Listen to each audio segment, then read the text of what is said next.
या दिवशी केस धुतल्याने नवरा श्रीमंत होतो. महिलांनी या दिवशी केस धुतल्याने नवरा धनवान होईल. नमस्कार मित्रांनो, श्री स्वामी समर्थ. जय श्री कृष्ण. राधे राधे. भाविकांनो, आपल्या हिंदू संस्कृतीत स्त्रीला घराची लक्ष्मी मानली जाते. एक स्त्री आपल्या घराला स्वर्ग बनवू शकते, तर तिच्या काही चुकांमुळे घरात गरिबी आणि अशांती देखील येऊ शकते. पण तुम्हाला माहीत आहे का की शास्त्रानुसार स्त्रियांच्या अशा काही गोष्टी आहेत ज्या पुरुषांनी कधीही करू नयेत. तसेच विवाहित स्त्रियांनी कोणत्या दिवशी केस धुवावेत ज्यामुळे त्यांचा पती धनवान होईल, आणि कोणत्या दिवशी केस धुणे म्हणजे केस धुवू नयेत म्हणजे पतीच्या आयुष्यावर आणि मुलांवर संकट आणण्यासारखे आहे. आजच्या या व्हिडिओमध्ये आपण या अत्यंत महत्त्वाच्या विषयावर चर्चा करणार आहोत. जर तुम्हालाही तुमच्या घरात सुख, शांती आणि अखंड लक्ष्मीची कृपा हवी असेल तर हा व्हिडिओ शेवटपर्यंत नक्की पहा. व्हिडिओ सुरू करण्यापूर्वी कमेंट बॉक्समध्ये जय महालक्ष्मी किंवा हर हर महादेव नक्की लिहा आणि चॅनलला सबस्क्राईब करायला विसरू नका. मित्रांनो, आपल्या शास्त्रात आणि वास्तुशास्त्रात महिलांच्या दैनंदिन सवयींबद्दल काही महत्त्वाचे नियम सांगितले आहेत. चला जाणून घेऊया. गुरुजी याबद्दल काय म्हणतात. उशिरापर्यंत झोपणे. जी स्त्री सकाळी उशिरापर्यंत झोपून राहते तिच्या घरात माता लक्ष्मी कधीही प्रवेश करत नाही. सकाळी लवकर उठून घर स्वच्छ करणाऱ्या स्त्रियांच्या घरात नेहमी सकारात्मक ऊर्जा राहते. केस आणि पायांची स्वच्छता. महिलांनी आपले केस आणि पाय नेहमी स्वच्छ ठेवले पाहिजेत. अस्वच्छ केस आणि पाय दरिद्रतेला आमंत्रण देतात, ज्यामुळे लक्ष्मी माता रुष्ट होते. स्नानाची योग्य वेळ. शास्त्रानुसार सकाळी 8 वाजेपर्यंत स्नान करणे योग्य मानले जाते. जर काही कारणास्तव 8 पूर्वी जमले नाही तर दुपारच्या 12 वाजेपर्यंत स्नान नक्की करावे, कारण दुपारचे 12 वाजल्यानंतर स्नान हे दान स्नान मानले जाते, जसे कोणतेही पुण्य मिळत नाही.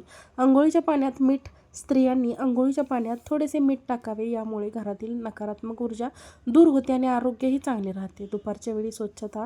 दुपारच्या वेळी घरात झाडू पोछा करू नये, कारण या काळात नकारात्मक शक्ती वाढतात. तसेच स्त्रियांनी दुपारच्या वेळी कोणत्याही निर्जन किंवा स्मशान जागेजवळ जाणे टाळावे. तसेच प्रत्येक स्त्रीमध्येही माता लक्ष्मीचा अंश मानला जातो. स्त्रीचे नाभिस्थान हे ऊर्जेचे आणि शक्तीचे प्रतीक आहे. बऱ्याचदा स्त्रिया शरीराच्या या भागाच्या स्वच्छतेकडे दुर्लक्ष करतात. शास्त्रात असे म्हटले आहे की जी महिला आपली नाभी स्वच्छ ठेवत नाही तिच्या आयुष्यात असे अनेक अडचणी येतात. तिच्या विवाहामध्ये किंवा पतीच्या कार्यात अडथळे निर्माण होतात. त्यामुळे नाभीची स्वच्छता राखणे अत्यंत आवश्यक आहे. भगवान श्रीकृष्णाने गीतेमध्ये आणि अनेक प्रसंगात सांगितले आहे की ज्या घरात नाभीचा सन्मान होत नाही, नारीचा सन्मान होत नाही, तिथे देवही निवास करत नाही. जर एखादा पुरुष स्त्रीला कमी लेखत असेल तर तिचा अपमान करत नाही असेल तर त्याचे भाग्य तिथे संपते. आयुष्यात प्रगती आणि यश हवे असेल तर घरातील स्त्रियांचा आदर करणे हा सर्वात मोठा धर्म आहे. आता वळूया आपल्या आजच्या मुख्य विषयाकडे. आठवड्याचे काही दिवस असे आहेत ज्या दिवशी विवाहित स्त्रियांनी केस धुणे वर्ज्य मानले गेले आहे. सोमवार. विवाहित महिलांनी सोमवारी केस धुणे टाळा, यामुळे मुलांवर संकट येण्याची शक्यता असते आणि कुटुंबाला आर्थिक समस्यांना सामोरे जावे लागू शकते. बुधवार. हा नियम प्रामुख्याने कुमारी या अविवाहित मुलींसाठी आहे. बुधवारी केस धुवू नयेत मुलींनी, यामुळे त्यांच्या भावावर मोठे संकट येऊ शकते. गुरुवार. बृहस्पतिवार. विवाहित स्त्रियांनी गुरुवारी चुकूनही केस धुवू नयेत, यामुळे पतीचे आयुष्य कमी होते आणि घरात दारिद्र्य येते. या दिवशी नखे किंवा केस कापणे, घरात पोछा मारणे किंवा कपडे धुणे देखील टाळावे. शुक्रवार. सर्वात शुभ दिवस. शुक्रवार हा माता लक्ष्मीचा दिवस आहे. या दिवशी विवाहित स्त्रियांनी केस नक्की धुवावेत, यामुळे पती धनवान होतो, घरात बरकत येते आणि सुख समृद्धी वाढते. विशेषतः जर तुम्हाला एखाद्या दिवशी व्रत किंवा पूजा करायची असेल आणि त्या दिवशी केस धुण्याला मनाई असेल तर केस न धुताही पूजेत बसू शकता. फक्त तुमच्या भांगेमध्ये स्वच्छ सिंदूर लावा. शास्त्रात स्त्रियांचं भांग ही गंगा स्नानासारखी पवित्र मानली गेली आहे. सिंदूर लावताना काही गोष्टींची काळजी घेणे अत्यंत गरजेचे आहे. एक, सिंदूर लपवू नका. पहिली गोष्ट म्हणजे ज्या स्त्रिया फॅशन म्हणून किंवा लाजेपोटी सिंदूर केसामध्ये लपवतात अशा स्त्रियांना पतीला मान सन्मान समाजात मिळत नाही.